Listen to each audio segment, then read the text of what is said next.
पाहत आहात स्वराज्य संदेश, बातम्या लोकहिताच्या।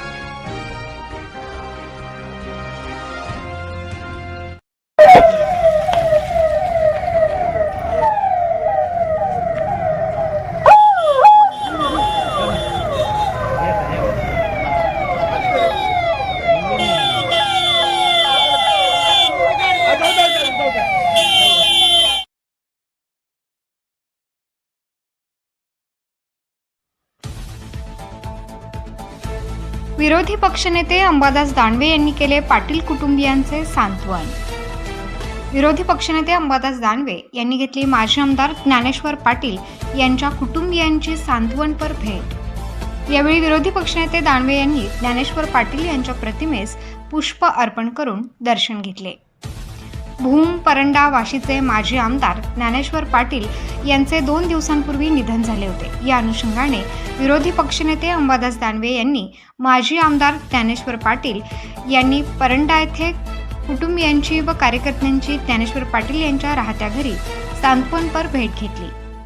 यावेळी त्यांचे चिरंजीव रणजित पाटील, विश्वजित पाटील, सत्यजित पाटील व त्यांचे बंधू सिद्धेश्वर पाटील, पुतणे मेघराज पाटील यांच्याशी सांत्वनपर चर्चा केली। यावेळी राहुल बनसोडे, संजय कुमार बनसोडे, रईस मुजावर, बुद्धिवान लटके, प्रशांत गायकवाड आदींसह कार्यकर्ते पदाधिकारी मोठ्या संख्येने उपस्थित होते। यावेळी विरोधी पक्षनेते यांनी काय प्रतिक्रिया दिली पाहूयात। एक मोठा वाघ हरपला म्हणलं तरी यात हे नाही, काय प्रतिक्रिया असणार आहे नेमकी आपली याबाबत?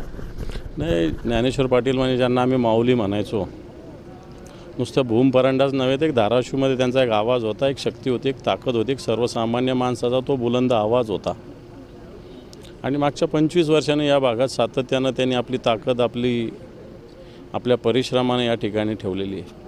आणि मागच्या काळात शिवसेनेत एवढी गद्दारी होऊनही शिवसेना पक्षप्रमुख मान्य उद्धवजींच्या मागे आणि शिवसेना प्रमुखाच्या विचाराच्या मागे ठामपणे ते उभे राहिलेले निष्ठावान शिवसैनिक होते। असा शिवसैनिक हरपणं संघटनेच्या दृष्टीनं सुद्धा एक मोठं नुकसान असतं। या भागातील जनतेचंही मोठं नुकसान झालेलं आहे। मी त्यांना आदरांजली आणि कुटुंबियाच्या मागे शिवसेना पक्ष मान्य उद्धवजी ठाकरे साहेब भक्कमपणे उभा आहे, हे सुद्धा एक त्यांना ग्वाही देण्यासाठी मी इथं आलो होतो। येणाऱ्या विधानसभेमध्ये तात्यांचं नाव अतिशय आघाडीवर होतं, कार्यकर्ते देखील तयारीला लागले होते, परंतु ह्या घटना घडल्यानंतर कार्यकर्त्यांमधून एक हळहळ व्यक्त केली जाते, परंतु त्यांच्या कुटुंबियांकडं पक्ष कशा पद्धतीने बघणार व त्यांना तिकीट मिळू शकतं का?